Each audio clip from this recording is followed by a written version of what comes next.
अशा माननीय डॉक्टर संजीवनी तळेगावकर मॅडम यांचा सत्कार माननीय कुलगुरू डॉक्टर प्रकाश महानवर सर यांनी करावा अशी त्यांना विनंती करते. कवयित्री, संपादक, समीक्षक, अनुवादक, अभिनेत्री अशा बहुगुणी वक्त्या आज आपल्याला लाभलेल्या आहेत. त्यांचा सत्कार आदरणीय कुलगुरू संस्थेचा संपन्न होतो.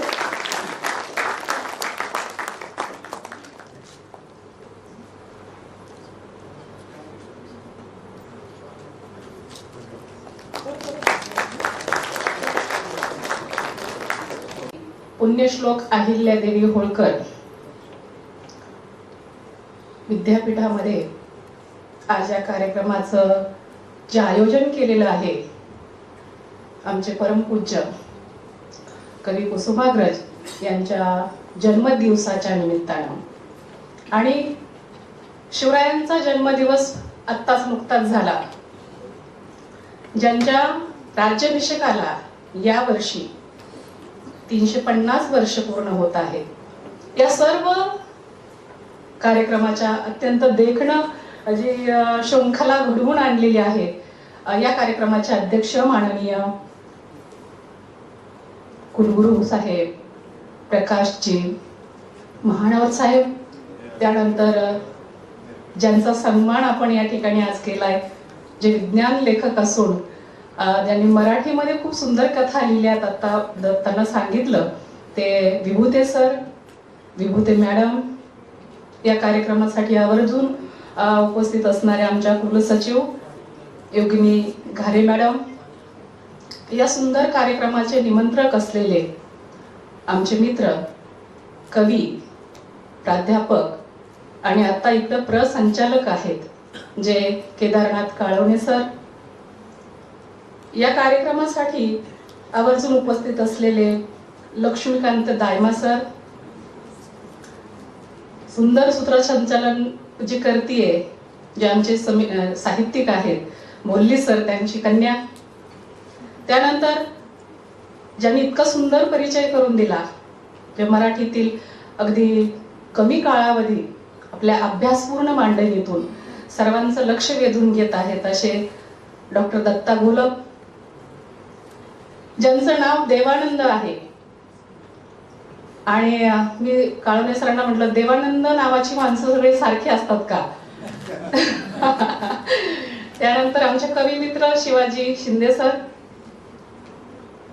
आपण सर्व जे मराठी भाषेवर, मराठी कवींवर, मराठी माणसांवर प्रेम करता असे रसिकजन, मित्र आणि मैत्रिणींनो,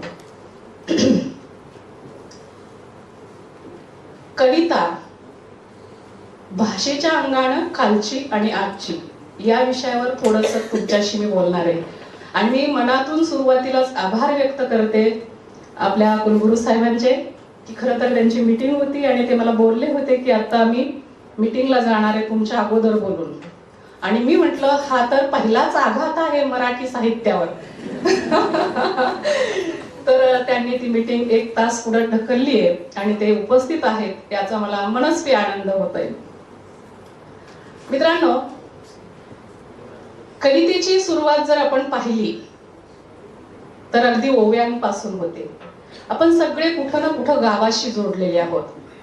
आपण सगळ्यांनी जागरण, गोंधळ, वासुदेवाची गाणी, कथा, काव्य, जात्यावरच्या ओव्या, ह्या सगळ्या गोष्टी अनुभवलेल्या आहेत.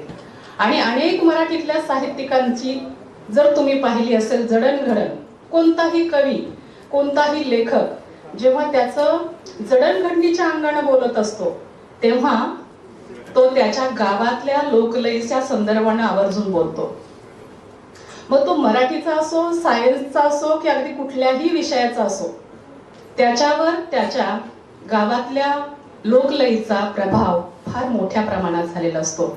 आता गावातल्या लोकलयी म्हटल्यानंतर तुमच्या लक्षात येत असेल की गावात अगोदर ओव्या असायच्या बघा, जी माझी आई, तुमची आई, सगळ्यांना पहाटे उठवून, आता पुढच्या काळात ह्या ओव्या हळूहळू लोप पावतील कारण आपण आता दळत नाही. आपल्या सगळ्या अलीकडच्या आया मिक्सर वापरतायत, गिरणी वापरतायत आणि त्याच्यामुळं आपली जी पुढची पिढी आहे खरं तर ती या सगळ्या गोष्टींसाठी पारखी होतीये. अंगाई गीतांपासून पारखी होते, कारण आपल्याला अंगाई गीत गाताच येत नाही. मग आपण काय करतो, मोबाईलवर अंगाई गीत लावतो आणि त्याला तो पडतो. अगदी हो की नाही? फार कमी लोक आहेत की ज्यांना ह्या सगळ्या गोष्टी खूप आतून जाणीवेतून जाणवतात आणि ते प्रयत्नपूर्वक आपल्या लेकरांसाठी हा वसा आणि वारसा देण्याचा एक प्रयत्न करत असतात. लहानपणी माझ्या आजीनं ओव्या म्हटल्या होत्या. मराठी कवितेची सुरुवातच अशी ओव्यातून होते. म्हणून मोजक्या काही शेलत्या वानगी दाखल काही ओव्या मी तुमच्या समोर ठेवते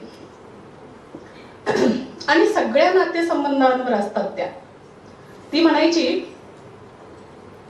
फाटली ग चोळी ठिगळ लाविते पिवळ, फाटली ग चोळी ठिगळ लाविते पिवळ, सांगते बांधवाला आली दिवाळी जवळ.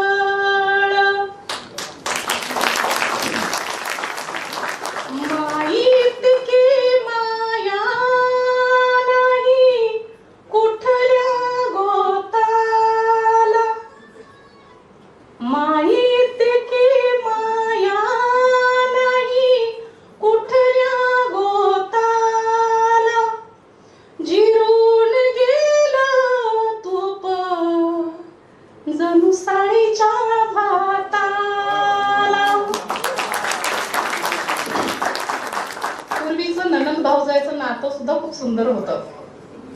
ननंद भावजया एका नानी मंदी नाव, बांधवाचं शेत लांब केस वाळवीत जाऊ. नंतर सासू सुनांचं जे नातं होतं ते पूर्वीचं एक खतरनाकच होतं. आणि ते खतरनाक नातं त्या ओव्यांमधून कसं म्हणत होत्या बघा. सासू आत्या बाई तुम्ही कवाशी कमेल्या,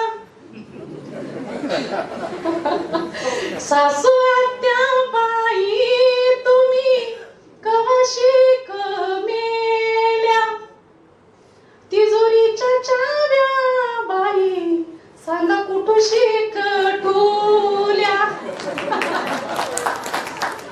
तिजोरीच्या चाव्या कुठं ठेवल्यात हे सुद्धा किती कलात्मक पद्धतीनं पूर्वीच्या बाया ओव्यांमधून म्हणत होत्या. ती जर भाषा आपण पाहिली कवितेची, ती जर भाषा पाहिली, त्याच्यावर कुणाचंच नाव नाहीये खरं तर. आमच्याकडे अलीकडे पाहिलं तर एक ओळ लिहिली की आम्ही त्याच्या खाली आमचं नाव लिहितो. आम्हाला लगेच क्रेडिट हवं असतं. पण इतका सुंदर खजिना ह्या लोकसाहित्यानं आपल्याला दिलेला आहे आणि या लोकसाहित्याच्या मध्ये एवढा मोठा खजिना देऊनही कुणाचंच नाव कुठंही आपल्याला पाहायला भेटत नाही. किती मोठी गोष्ट आहे ही. आणि म्हणून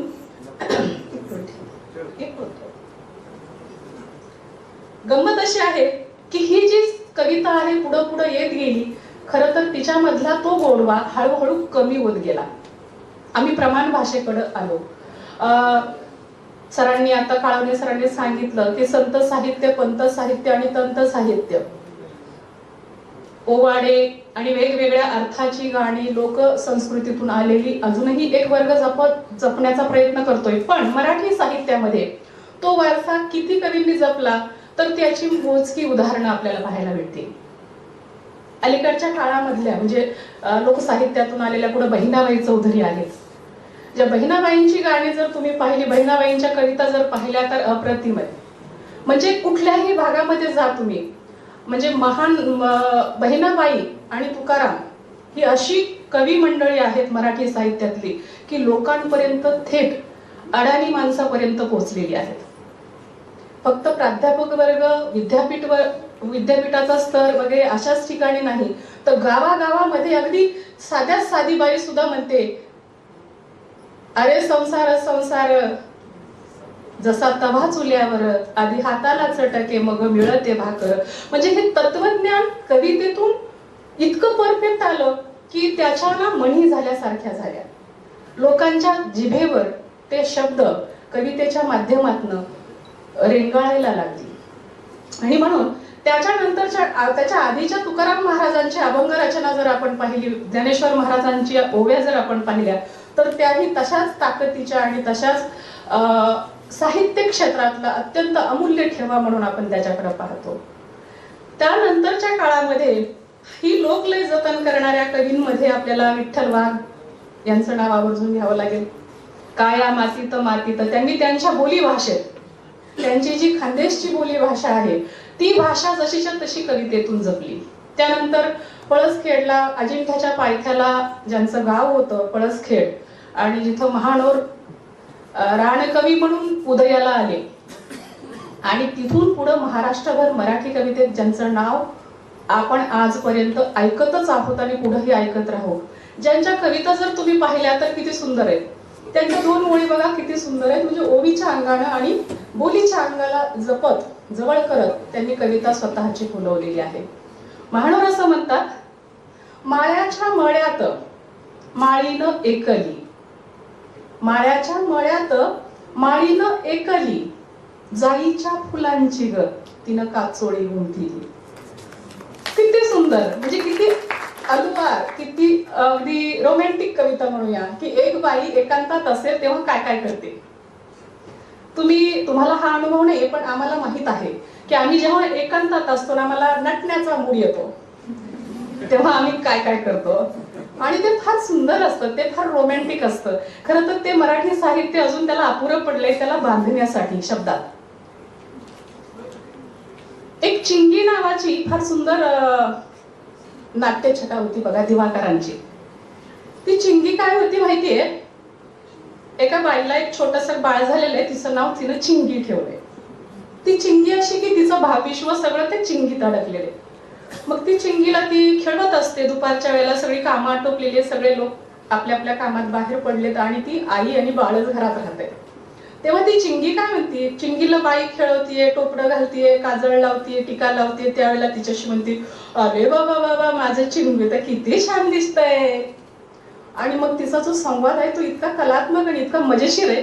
मग नंतर ती तिला म्हणतीये, माझी चिंगी आता मोठी होणार, छान छान शाळेत जाणार, मग माझी चिंगी गाणं म्हणणार, माझी चिंगी डान्स करणार. मग ते सगळं तिचं ते जे बोबड्या बोलामध्ये तिचं सुरू होते. चिंगी बिचारी आपली नुसती हसत असते इकडे इकडे बघून आणि हातपाय हलवत असते.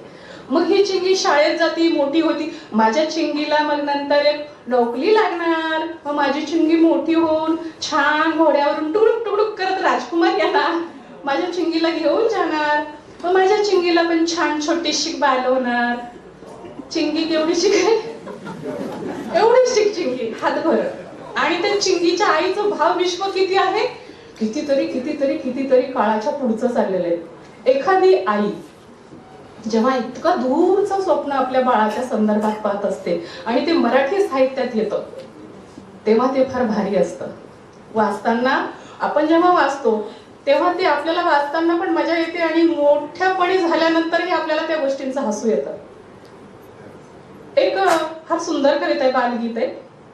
बरं का ग आई हे विसरायचं नाही, बरं का ग आई हे विसरायचं नाही, तू माझी शोना आणि मी तुझी आई.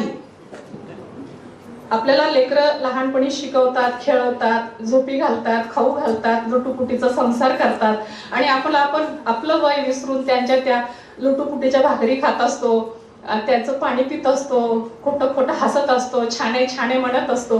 हे जे काही भावविश्व आहे हे मराठी साहित्यामध्ये जसंच्या तसं आणण्याचा फार सुंदर प्रयोग बालसाहित्यातून झालेला आहे, बालकवितेतून झालेला आहे आणि मराठी एकंदर ग्रामीण कवितेतूनही झालेला आहे. त्यानंतर तुम्ही जर पाहिलं तर ग. पाटील, गल ठोकळ यांच्याही लक्ष्मी नावाची फार सुंदर कविता होती बघा, की पोहरा पाण्यामध्ये सोडती येते आणि तो पोहरा पाणी घेऊन इसळत हसळत वरती जो येतोय त्याचं इतकं अप्रतिम लक्ष्मी नावाच्या कवितेमध्ये आलेलं रूपांतर आहे की ते वाचताना खूप मजा येते. महानोरांच्या एका कवितेनं मी महानोरांची ओळख तुम्हाला करून देण्याचा प्रयत्न करीन.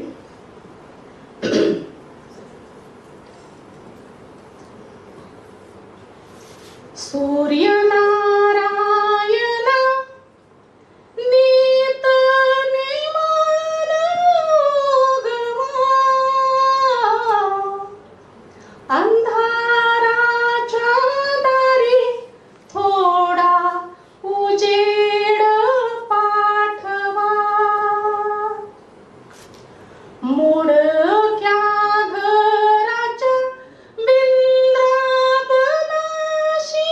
सांजेला दिव्याचा आधार जडो त्यांच्या संसाराला, आबादानी हो शेत भरू दे दाण्याचे, तुझ्या पालखीला शब्द बांधू तो कोबाचे, तुझ्या पालखीला शब्द बांधू तो कोबाचे. म्हणजे बिंद्रावण, आबादानी हे स्पेशल शब्द त्या त्या कवीची एक ओळख आहे. जसं आमच्याकडे मराठी साहित्यामध्ये साहित्य अकादमी पुरस्कार प्राप्त सदानंद देशमुख म्हणून एक कादंबरीकार आहेत बुलढाण्याचे. त्यांच्या 12 मास आणि तहान या कादंबऱ्यांमध्ये मोहतुंबी हा एक सुंदर शब्द आलेला आहे. मोहतुंबी. मोहतुंबी म्हणजे काय? मोहतुंबी म्हणजे असं घरंदाज भारदस्त काहीतरी असं भव्य दिव्य सुंदर.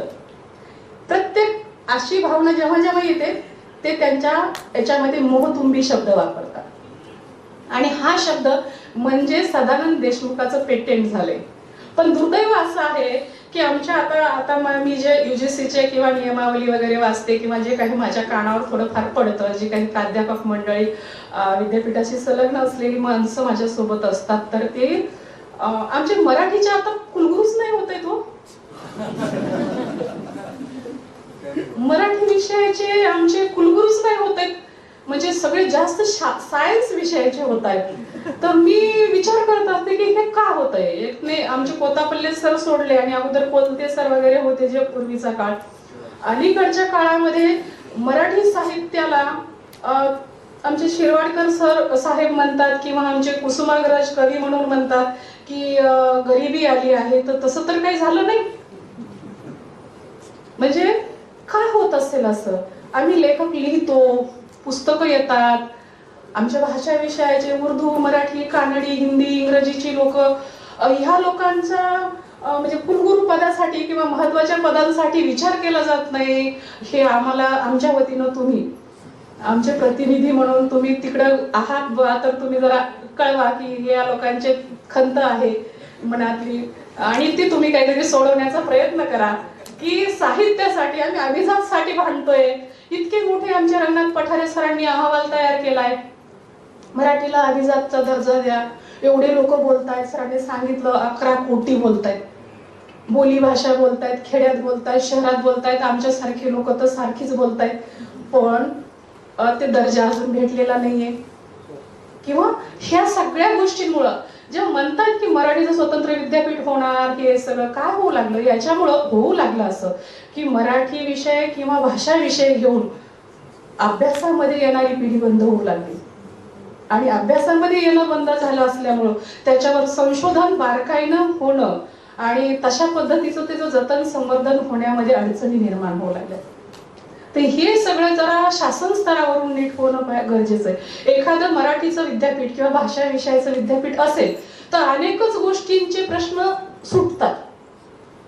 त्या संबंधात अनेक गोष्टी त्या ठिकाणी होतात आणि तिथं अनेकच गोष्टींचे प्रश्न जे लोकांचे आहेत भाषा विषयाच्या संदर्भातले ते संपतात आणि रोजगार तर मिळतोच. हा अगदीच मोठा विषय आहे.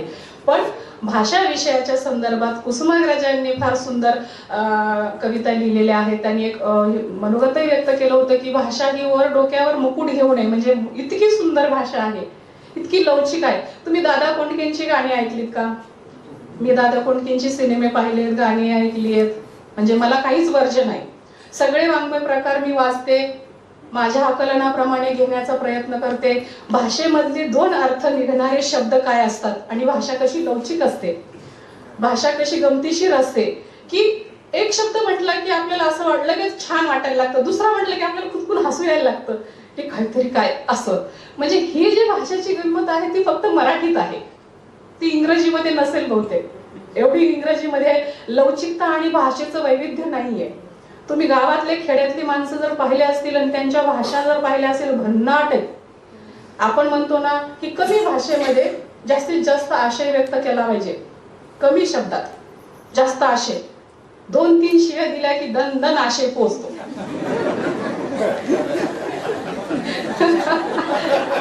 थेट आशय पोचून जातो, जास्त सांगायचं कामच नाही.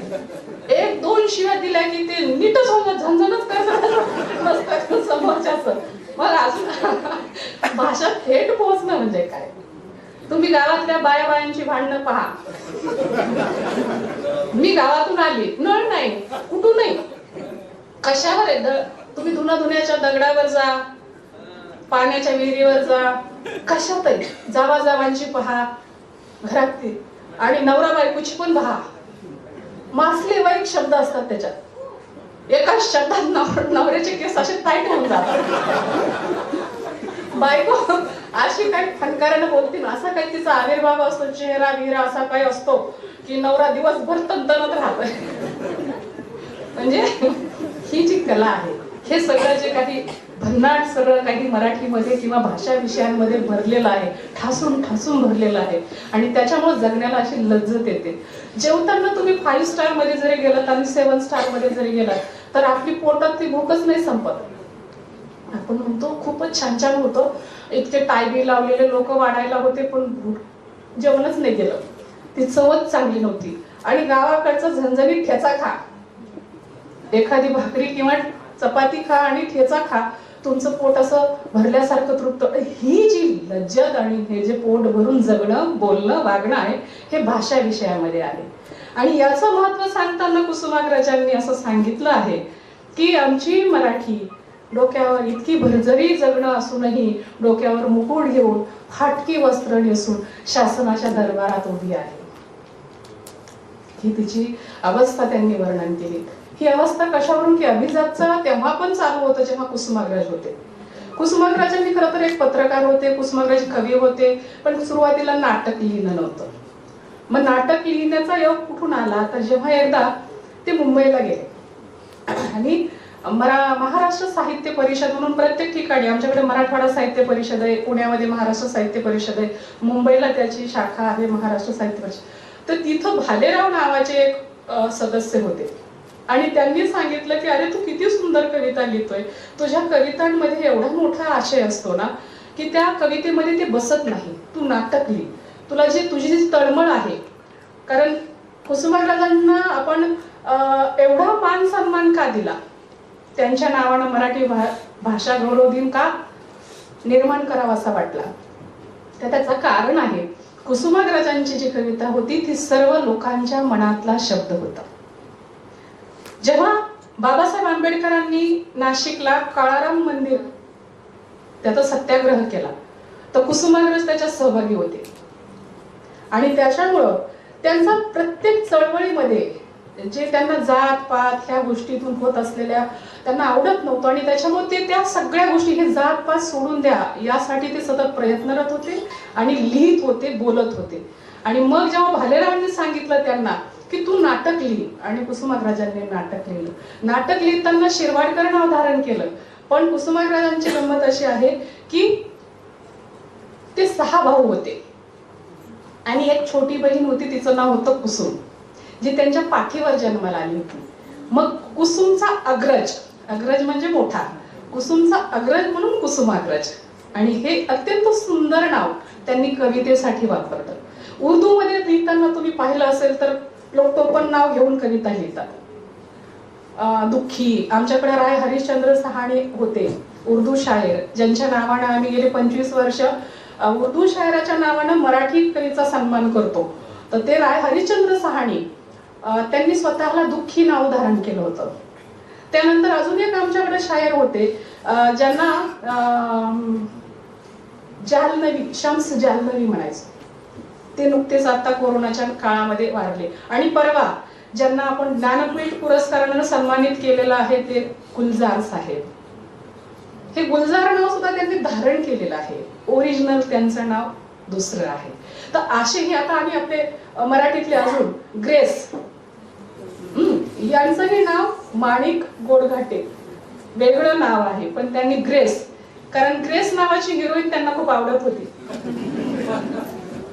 आणि ते इंग्रजीच्या विषयाची गोडी ठेवून असल्यामुळं प्रत्येक आपण नाही का एखाद्या आपल्याला आवडत असेल, आयडॉल असेल तर आपण सारखं ते, आणि मग त्यांनी नंतर त्यांच्या लक्षात आलं की ग्रेस आपल्याला आवडती पण भेटू शकत नाही, मग का नाही आपणच आपलं नाव ग्रेस करून टाकू, आणि त्यांनी ग्रेस नाव धारण केलं. अशा कितीतरी गोष्टी आहेत मराठी साहित्यामध्ये आणि मराठी कवितेमध्ये. त्याच्या पुढच्या काळामध्ये जराशी आपण पाहूया महानोरांच्या अगोदरच्या पिढीत, थोडस समकालीन म्हणूयात, महानोर शेवटच्या काळात आले, पण त्याच्या आधी शांताबाई शेळके, इंदिरा संत, नामदेव ढसाळ, त्याच्यानंतर असे कितीतरी कवी होते, दीपू चित्रे, सतीश काळसेकर, त्याच्यानंतर म्हणजे खूप कवी होते. पण नामदेव ढसाळांची कविता सगळ्यांच्या लक्षात राहिली. त्यांच्या कवितेच्या 4 ओळी तुम्हाला सांगणं फार रंजक आहे. ते काय म्हणतात बघा, विद्रोही कवी आहे नामदेव ढसाळ. ते म्हणतात, रक्तात पेटलेल्या अगणित सूर्यांनो, आजही तुमची आय बहीण विटंबिल्या जाते हटाहटातून. रक्तात पेटलेल्या अगणित सूर्यांनो, आजही तुमची आई बहीण विटंबिली जाते हटाहटातून, आणि मवाल्यासारखी माजलेले उन्मत्त हिरो आजही मेणबत्ती सारखे जाळतात माणसं चौका चौकातून. अरे कोरभर भाकरी आणि पसाभर पाणी याचा अट्टहास केला तर फिरवला जातो नांगर तुमच्या घरादारावरून. मोठी कविता आहे पण नामदेव ढसाळ ह्या कवितेमुळे मला आवडले. म्हणजे इतकं खरं, इतकं सडेतोड, इतकं निर्भीड ह्या सिस्टम बद्दल बोलणं गरजेचं असताना बोलू दिल्या गेलं नव्हतं.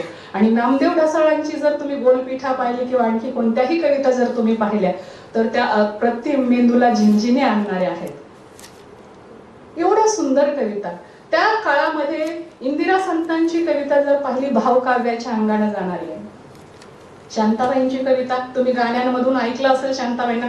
खरं तर शांताबाईंना आपण रोज ऐकत असतो, फक्त आपल्याला माहित नसतं की ह्या शांताबाईच्या कविता आहेत. हे बऱ्याच कवींच्या संदर्भात होतं. शांताबाईंची एक कविता आहे, फार सुंदर आहे, सिनेमाचं गाणं आहे ते, दिसते मजला सुख चित्र नवे, मी संसार माझा रेखिते, दिसते मजला सुख चित्र नवे. म्हणजे ते खूप सुंदर कविता. मी त्यांच्या मागचं वर्ष शांताबाईंचं जन्मशताब्दी वर्ष होतं आणि मी कुलगुरू साहेबांना आता त्यांचा अंक दिलाय, तो विशेष अंक मी शांताबाई शेळकेंवर केला होता. आणि त्यावेळेला त्यांच्या कविता आणि त्यांचं जगणं आणि त्यांच्या साहित्याचे प्रकार पाहताना मी भारावून गेले होते की एक बाई एवढं सगळं कसं लिहू शकते. खरं तर ह्या सगळ्यांच्या पाठीमागं खूप मोठी प्रेरणा होती. त्या माटे सरांच्या थेट विद्यार्थिनी होत्या. त्या प्र के अत्रेंच्या सोबत त्यांनी मुंबईमध्ये पत्रकार म्हणून काम केलं होतं. आणि प्र के अत्रेंनी एकदा त्यांचा एक किस्सा सांगण्यासारखा आहे की शांताबाईला ते काय म्हणायचे की एकाच वेळी प्र के अत्रे खूप काम करायचे. इकडे उभं असायचं, त्याला सांगायचे अग्रलेखाचं हे, दुसऱ्याला काहीतरी सूचना द्यायचे, तिसऱ्याला काहीतरी, असं एका वेळी खूप काम करायचे. तर शांताबाई त्यांच्याकडं त्यांनी बोलून घेतलं होतं की तू काम कर इथं पत्रकार म्हणून. आता ह्यांना अगोदर लेखक म्हणून लिहायची सवय होती, यांना पत्रकार म्हणून दिला विषय की लिहा असं नव्हतं जमत. तर त्या काही केलं त्यांना जमूच नाही लागलं. बरं नेलं कच्च मच्च असलं की अत्रे साहेब त्याच्यावर अशी रेष मारायचे, दुसरं लिह म्हणायचे. मग त्यांना वैताग यायचा की मी एवढा मेहनतीनं विचार करून करून लिहिलं आणि हे सरळ रेष मारतात आणि परत लिह म्हणतात. मग एक दिवस वैतागून त्या काय उभ्या राहिल्या त्यांच्या समोर आणि म्हटल्या, साहेब मला काही लिहिता येत नाही, मला काही हे जमणार नाही. त्यांनी एकच वाक्य त्यांच्यासाठी वापरलं होतं, हे नाटकं करायचे नाहीत, लिही म्हटलं की लिहायचं. कसं लिहिता येत नाही तुला, पुस्तक घेऊन तू लिहायला बस, आपोआप जमेल. आणि तेव्हा साहेबांना सगळेच घाबरायचे. आणि ते म्हणतात म्हणजे जाऊ बी देत नाहीयेत आणि लिहू पण म्हणजे लिहायचं म्हणजे सक्तीच झाली. तेव्हा त्यांनी लिहायला जी सुरुवात केली तर त्यांनी हर प्रकारचं वाङ्मय केलं. इतकंच काय, ललित वाङ्मय तर लिहिलं, पण आपण उपयोगी साहित्य जे आहे त्या साहित्याला दुय्यम समजतो ना. 10वीच्या अभ्यासक्रमाच्या साठी वापरलेले नवनीत सुद्धा त्यांनी लिहिले होते. 10वीचे मुलं जे मार्गदर्शक म्हणून वापरतात आणि बऱ्याचदा फाडून इकडं तिकडं खोचून सोबत घेऊन जातात ते नवनीत सुद्धा बाईंनी लिहिले होते. आणि एवढं म्हणजे एक लेखकाने ठरवलं तर तो सगळे वाङ्मय प्रकार लिहू शकतो हे शांताबाईकडे पाहिल्यानंतर आपल्या लक्षात येत आहे. शांताबाईंनी खूप सुंदर असं लेखन केलेलं आहे. आमच्या भागामध्ये हिंगोलीला एक भमा परसवाळे नावाचे कवी आहेत. सरांची आता वयाची 95-96 वर्ष चालू असेल. त्यांचे मोजून 2 कविता संग्रह आले, पण एवढं जबरदस्त लिहिलंय, एवढं जबरदस्त लिहिलंय त्यांनी. एका कवितेमध्ये असं लिहिलंय, हे कोणते परिवर्तन, हे कोणते परिवर्तन, हिऱ्यांच्या शेजारी हिऱ्यांचीच रचना आणि दगडा शेजारी दगड मांडताहेत लोक जागजागी, हे कोणते परिवर्तन. हे तर सोडा, पण त्यांच्या पुस्तकावर मी आता मध्यंतरी लिहित असताना इतक्या कविता सुंदर होत्या की मला असं वाटलं ह्या माणसानं आणखी काही, आपल्याला वाटतं ना की 10 पुस्तके आली, 5-15 पुस्तके, काही नाही लिहिलं तरी चालतं. एवढं सुंदर त्यांनी त्या 2 संग्रहामध्ये मोजकं लिहिलेलं आहे. कवितेचा प्रवास असा निखंड चालू राहिला आजपर्यंत तो आहे. मधल्या काळात अनेक कवींनी खूप त्यात भर घातली. अलीकडचे कवीही खूप छान लिहित आहेत, पण अलीकडच्या कवींच्या कवितांमध्ये खूप मजा आहे.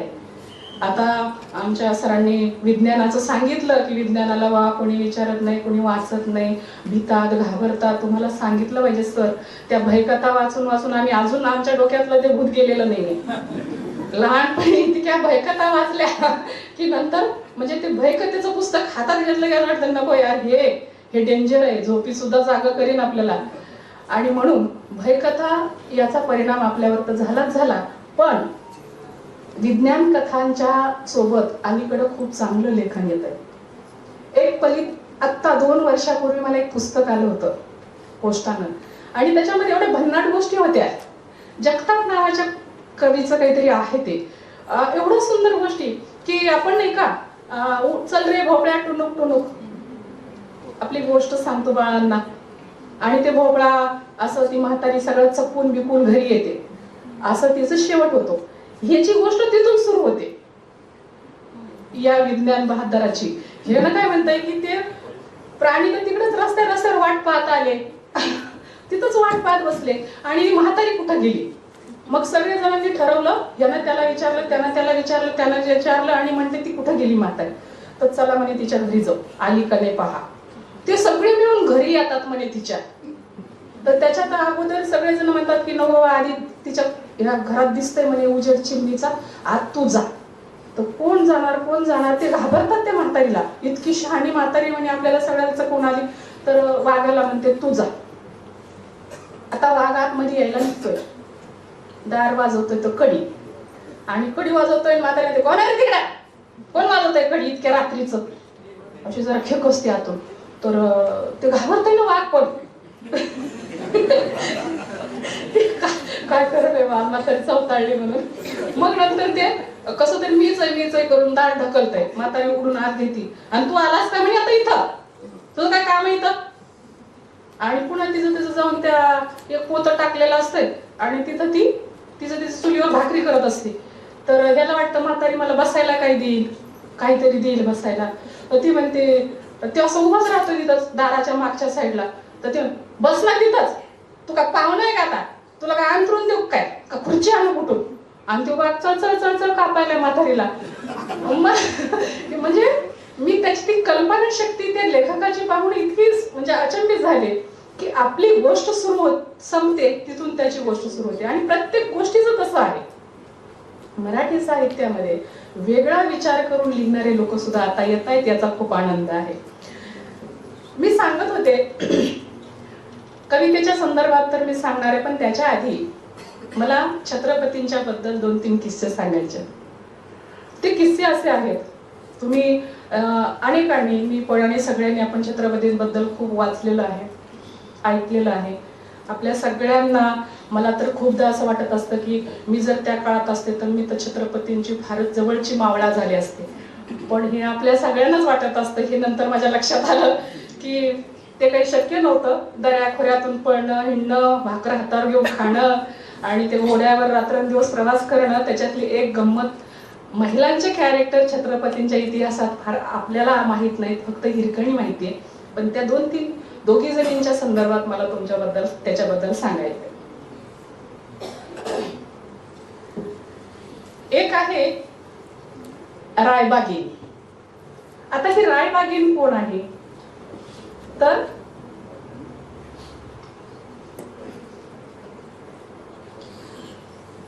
आपल्याला माहिती आहे की सुरतेवर छत्रपतींनी 3दा छापा टाकला, मोजून 3दा.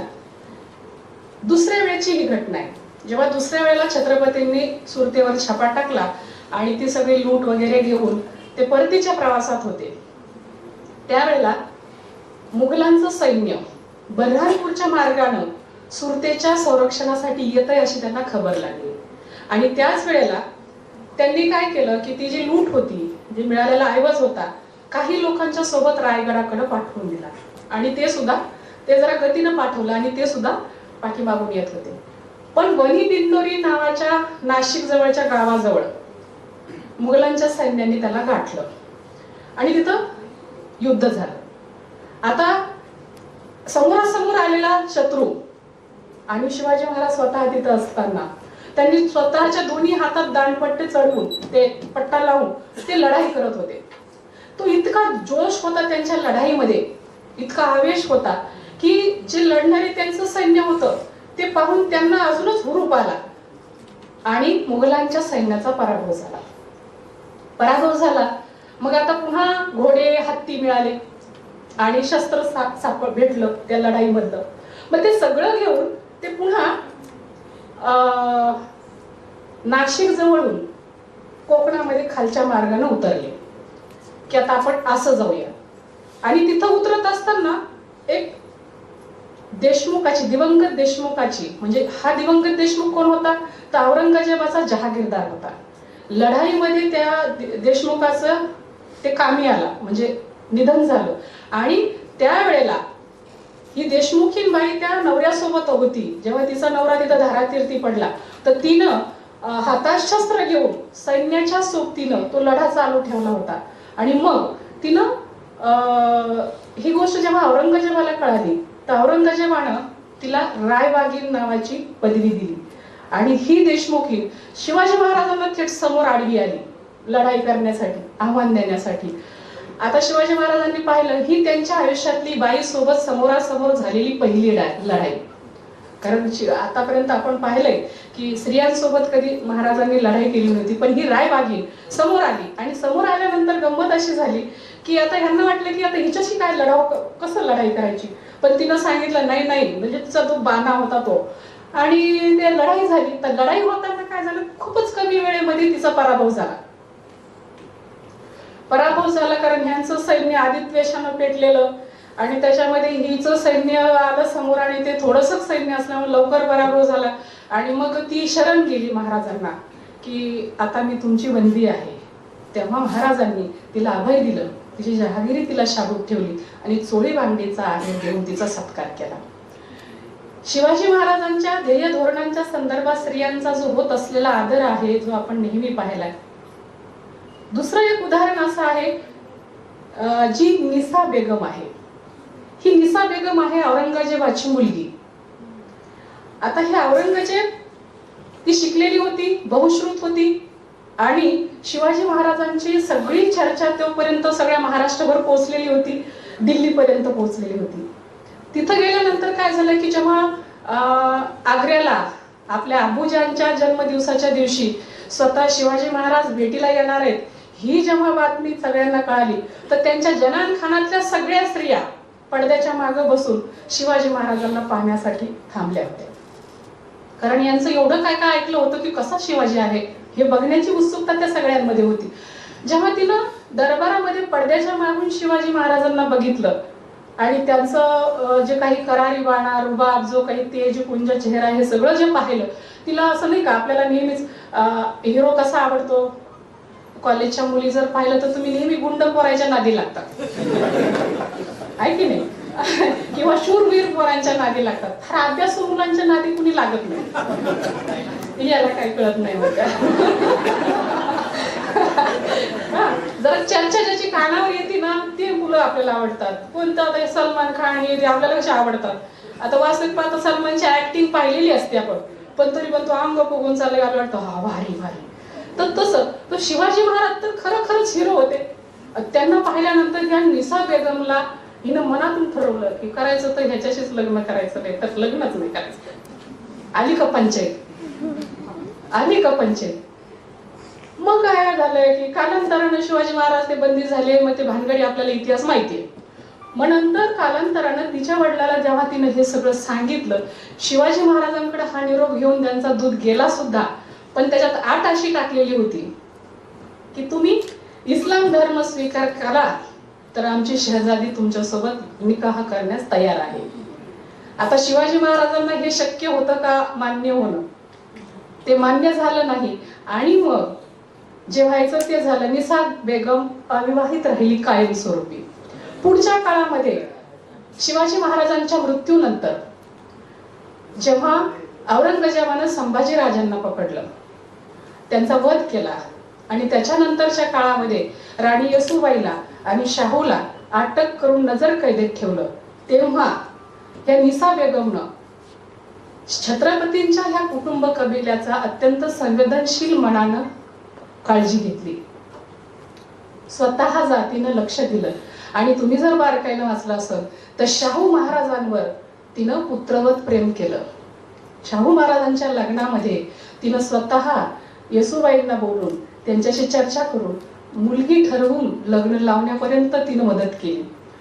तुम्ही जर पाहिलं पुढच्या काळात शाहू महाराजांची ध्येय धोरणं, तर ती फार काही मुस्लिम विरोधात नव्हती. कारण शाहू जेव्हा पकडले गेले तेव्हा खूप छोटे होते, आणि ते निसा बेगमच्या सानिध्यात, तिच्या प्रेमात आणि ह्या सगळ्या गोष्टींमध्ये ते खूप जवळ गेलेले होते. आणि त्यांनी ही माणुसकी पाहिली होती, त्यांच्यातली सुद्धा माणुसकी पाहिली होती. म्हणून निसा बेगम हे एक त्याच्यातलं दुसरं कॅरेक्टर. आता तिसरं जे उदाहरण मी तुम्हाला सांगणार आहे, छत्रपतींच्या राज्याभिषेकाच्या वेळेचं. राज्याभिषेक होता, पण अगोदर राज्याभिषेक करायचा नाही करायचा ह्याचं काही नव्हतं डोक्यात कुणाच्या. छत्रपतींच्या डोक्यात ही कल्पना आली कारण तिथून प्रतिष्ठा निर्माण होते, आपल्या शब्दाला किंमत होते, राजयोग मिळतो, राजा म्हणून एक समाजात मान्यता मिळते, आणि दुसऱ्या राज्यांच्या सोबत तिचा बरोबरीचा दर्जा भेटतो त्या पत्रांना आणि त्या व्यवहाराला. म्हणून त्यांनी ते स्वीकारलं. पण त्यांच्या डोक्यात आलं, ते सगळ्यात अगोदर गेले जिजाबाईंकडं. त्यांनी तर सांगितलं की माझ्या डोक्यात अशी कल्पना आहे, काय वाटतंय तुम्हाला? जिजाबाईंनी खूप शांततेने ते सगळं ऐकून घेतलं आणि संमती दिली राज्याभिषेकासाठी. आता राज्याभिषेक करायचा. त्यांनी मग नंतर ती दरबारामध्ये त्यांच्या सहकाऱ्यांना बोलून दाखवली गोष्ट. सहकाऱ्यांनी सुद्धा संमती दिली. पण एकीकडून एक असा आवाज आला की व्रतबंध झालेला नसल्यामुळे शिवाजी महाराजांचा राज्याभिषेक होऊ शकत नाही. आता काय करायचं? या विवंचनेत असताना बाळाजी आबाजी नावाचा एक त्यांचा चिटणीस होता. त्याने एक आयडिया काढली की त्यावेळेला गागा भट्ट पैठणला आलेले होते धर्म परिषदेसाठी.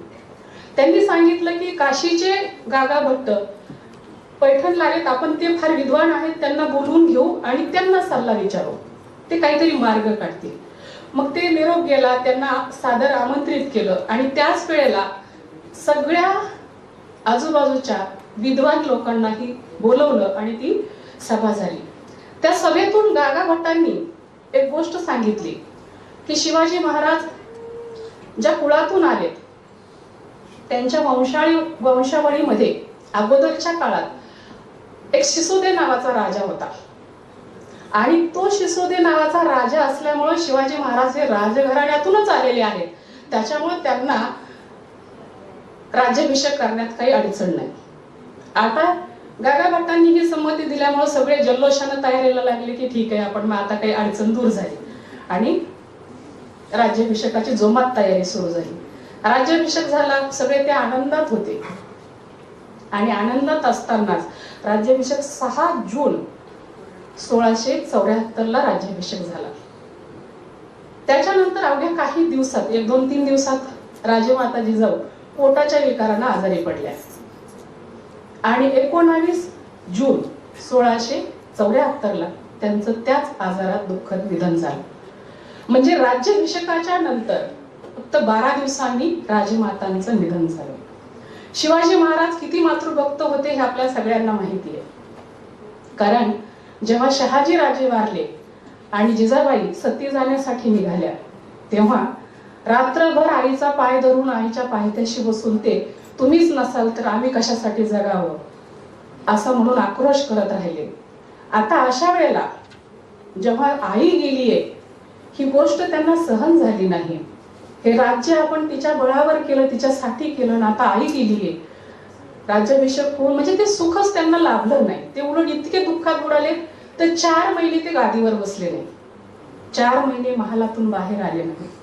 सगळे त्यांचे सहकारी आणि सगळे मंत्रीगण त्यांना पुन्हा पुन्हा जाऊन समजावत राहिले की हे राज्य व्हावं, हे स्वराज्य व्हावं, हे मातोश्रींची इच्छा होती आणि ते तुम्ही केलं पाहिजे.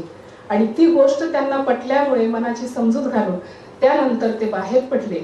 आणि मग देवदर्शन करून थोडं आपण मनाला नाही का बाहेर पडायचं तर काय पडणार, कुठं जाणार, तर मग ते तिथून पुढं प्रतापगडावर गेले, देवीचं दर्शन घेतलं. तिथून पुढं जेजुरीला गेले, खंडेरायांचं दर्शन घेतलं आणि सज्जनगडला गेले. सज्जनगडला यासाठी गेले की संत रामदास स्वामी तिथं राहत होते हे त्यांना माहित होतं. त्यांचीही जाता जाता भेट घ्यावी म्हणून तिथं गेले. पण योगायोगानं त्यावेळेला स्वामीजी गडावर नव्हते, ते कुठेतरी जंगलात निघून गेलेले होते आणि त्यांची भेट होऊ शकली नाही. त्यानंतर शिवाजी महाराज पुन्हा आले, राज्यकारभार चालवला आणि 1974 ते 80 पर्यंत त्यांनी राज्यकारभार केला. हा इतिहास आपल्या सगळ्यांना माहित आहे. मित्रांनो, राज्याभिषेक करण्यापुरतच नाही तर त्याच्या अगोदरचा जो खडतर प्रवास आपण पाहिलेला आहे राजांचा, तो सगळ्यांना प्रेरणादायी आहे, सगळ्यांसाठी खूप महत्वाचा आहे. आता त्यांच्या आयुष्यातल्या 4थ्या कॅरेक्टर बद्दल मी बोलणार आहे, ती आहे हिरकणी. ज्या हिरकणी बद्दल तुम्हा सगळ्यांना माहित आहे, त्या हिरकणीची मी केलेली एक कविता तुमच्या समोर ठेवते.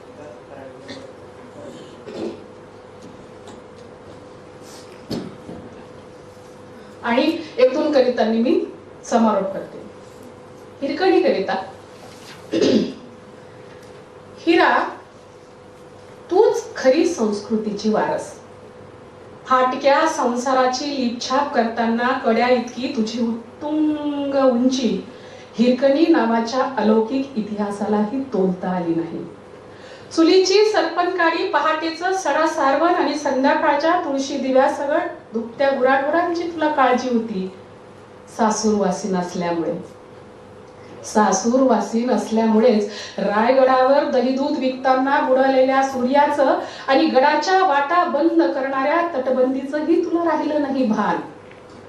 पोटच्या लेकरासाठी उरातल्या काळोखाने हंबरलीस, कासावीस झालीस, तेव्हा तांढ्याला पाजण्यासाठी तुझ्या पाहण्यालाच खरी भूक लागली होती. मरण वेदनेला न जुमानता कड्यावरून उडी घेण्याचं धाडस तुझ्या मातृत्वाने केलं आणि खना नारळाने ओटी भरून राजवाड्यानं तुझं केलेलं तेव्हाच ते कौतुक माझ्या 6 वारी लुगड्याला पेलवत नाही ग, माझ्या 6 वारी लुगड्याला पेलवत नाही.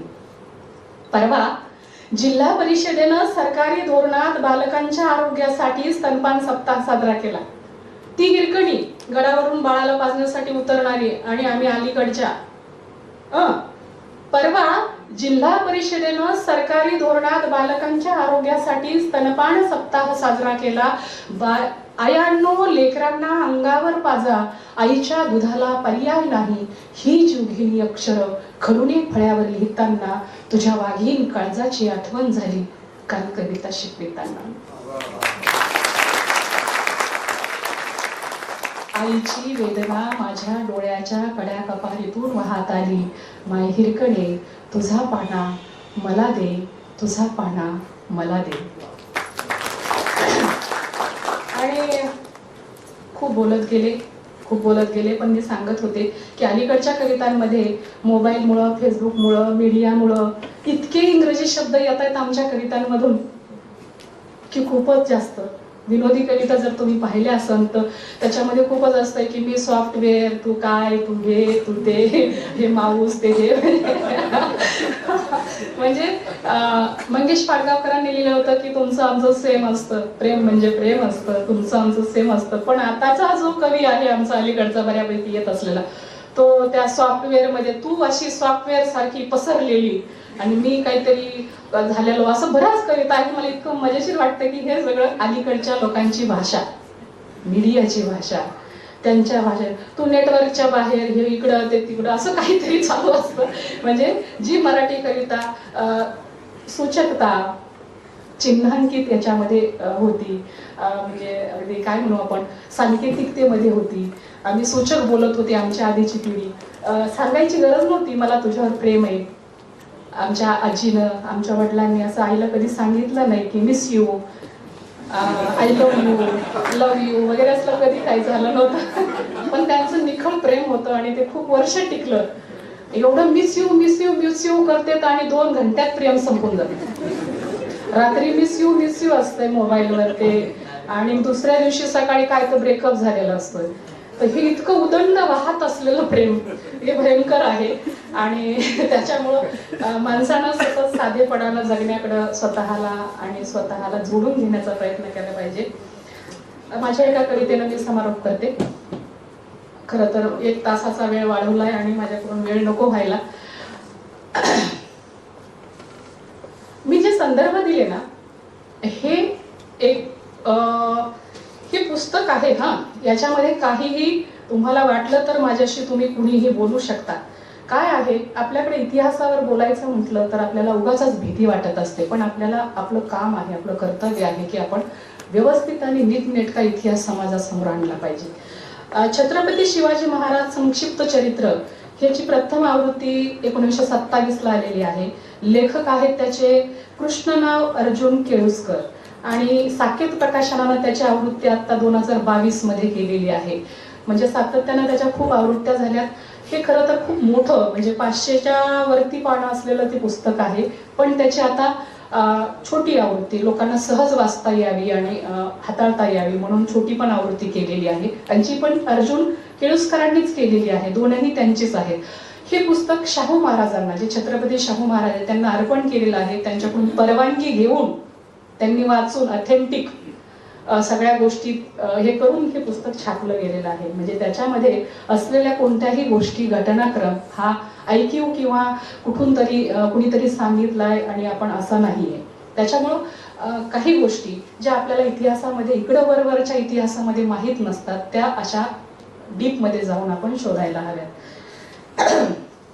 मी सरांनी सांगितलं, दत्ता सरांनी या विद्यापीठाची पहिली विद्यार्थिनी आहे, मराठीमधलं, आणि एकंदरच विद्यापीठाची विद्यार्थिनी PhDची. तो काळही खूप सुंदर होता, अर्थात आताचाही आहेच. पण माननीय माजी कुलगुरू बाबासाहेब बंडगर साहेब त्यावेळेला होते आणि टेंभुर्णीचे प्राचार्य डॉक्टर महेंद्र कदम माझे गाईड होते. महेंद्र कदमांची आणि मी इकडं मराठवाड्यातून इकडं PhD करायला येण्याची एक मोठी वेगळी आख्यायिका आहे. कारण ते आमच्याकडे एकदा कार्यक्रमाला आलते आणि मी PhDच्या मार्गदर्शकाच्या शोधात होते. आमच्याकडे मला ज्यांच्याकडे करायचं होतं तेव्हा त्यांच्याकडे जागा रिकामी नव्हती. देवकर्ण मदन म्हणून होते आणि ते विद्यार्थी वेळ जास्त घेत होते आणि मला असं वाटत होतं माझा मूड जाण्याच्या अगोदर मी PhDला रजिस्ट्रेशन करावं. आणि त्यावेळेला कदम सर भेटले आणि ते म्हणे तुम्हाला दूर पडेल पण तुम्ही कराल का? तर मला आनंद झाला की म्हटलं ठीक आहे, काही हरकत नाही. मग त्यांच्यामुळं मला या विद्यापीठाची पहिली विद्यार्थिनी होण्याचा मान मिळाला, याचा मला सार्थ अभिमान. म्हणजे मी तुमच्याशी कुठल्या ना कुठल्या माध्यमातून तरी जोडलेली आहे. दत्ता घोलप सरांचा जेव्हा अगोदर फोन आला होता तर ते मला इसवी सन विचारत होते आणि त्यांनी मला सांगितलं होतं की मॅडम तुम्ही नुसत्या मराठीच्या नाही तर पूर्ण विद्यापीठाच्या पहिली विद्यार्थिनी आहात, आणि मला खूप भारी वाटलं होतं.